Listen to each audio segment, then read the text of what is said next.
అన్నా రైతు బంధు కోసం మాట్లాడవా అన్న, ఇంతవరకు రైతు బంధు రాలేదు, అది గోవిందా అని అన్న పవన్ కుమార్ గౌడ్. మిత్రమా పవన్ కుమార్ గౌడ్, రైతు బంధు కాదు, మనం మోసపోతున్నాం. రైతు బంధు అంటే మనం మోసపోయినట్టే. ఈ దొంగలు ఇచ్చిన హామీ రైతు భరోసా.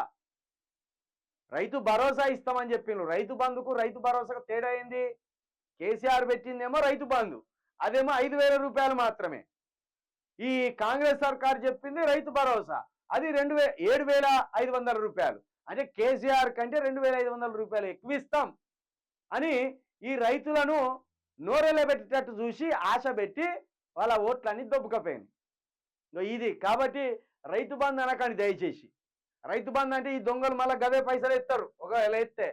కాబట్టి రైతు భరోసా రైతులకు వేయవలసింది. ఇక దానికి అవి ఎత్తారో ఏం తెలియదు. ఏం చేసింది తెలుసా? రైతు బంధు కోసం దాచిపెట్టిన పైసలు రుణమాఫీకి వేసి మేము రుణమాఫీ చేసేసినాం అంటాను. మరి రైతు బంధు ఎండబెట్టినాం కదా అక్కడే అంటే అది తర్వాత చూద్దాం అంటాను.